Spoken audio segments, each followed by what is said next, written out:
Steve, welcome back. Nice to see you. Thanks, Sarah. Thanks for having me. Good to see you again.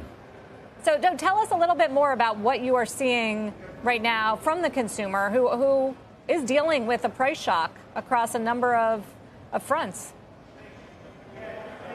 Yeah, so I don't want to overstate it when I say that the consumer is resilient, because clearly the consumer is under a lot of pressure in the United States and indeed around the world.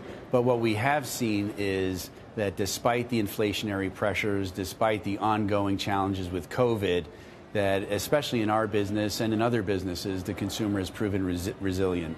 I think there's still some benefits from, obviously, the incredible fiscal stimulus that was put in place. The employment prospects remain very, very strong. If you want a job, you can find a job.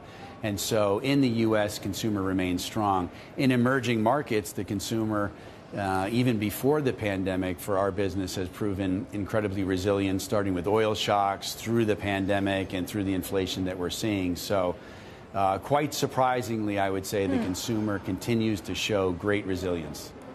So does that mean that you're not seeing a whole lot of evidence of trade downs, which we've been hearing about in different parts of retail and consumer sectors, where they're going down in categories or to private label? We are not seeing that. Now, we don't take it for granted, but we continue to invest in our brands.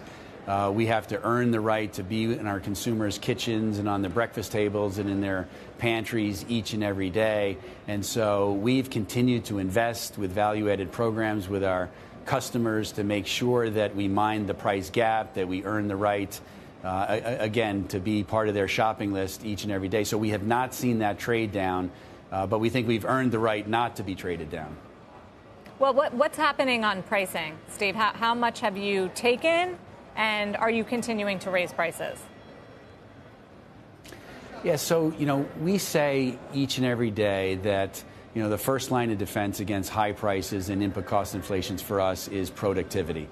But when you're seeing high teens inflation in inputs, no level of productivity savings is going to match that. So, we want to protect our margins for the long-term health of our business. So we've had to take pricing to cover a gap between 3 to 4% up to 19%. So, you're talking about mid-teens inflation and mid-teens cost increases that have had to happen.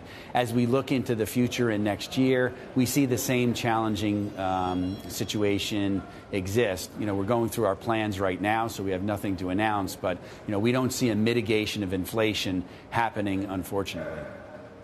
I heard the same message yesterday from Alan Jope, the CEO of Unilever, who said, we're still raising prices, we're still seeing the high costs, and of course, then people wonder, the pushback is, are you just using it as an excuse to raise prices for consumers? And by you, I mean the industry and all of these companies right now, because you're not seeing a whole lot of pushback, when in fact some of these costs are starting to come down. You can just look at the commodity prices.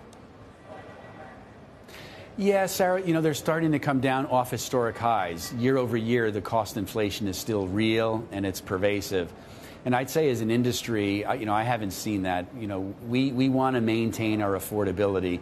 And the retailers out there, the customer base is doing their job exceptionally well. They are not, they are not happily taking price increases. They're challenging everything as they should. And, we want to maintain our affordability. So we're not looking at this as an opportunity to take undue price increases. And when you look at our margins, and, obviously we talked about our second quarter results, our margins are still under pressure. We're doing a good job covering input cost inflation, but we're not necessarily covering the, the disruptive costs, the bottlenecks and the shortages and the unforecastable, unforeseeable increases. We're having to eat that. And so I think all in the industry are looking at affordability and making sure that we're keeping the consumer at the heart and soul of everything we do. At Kellogg, we certainly are.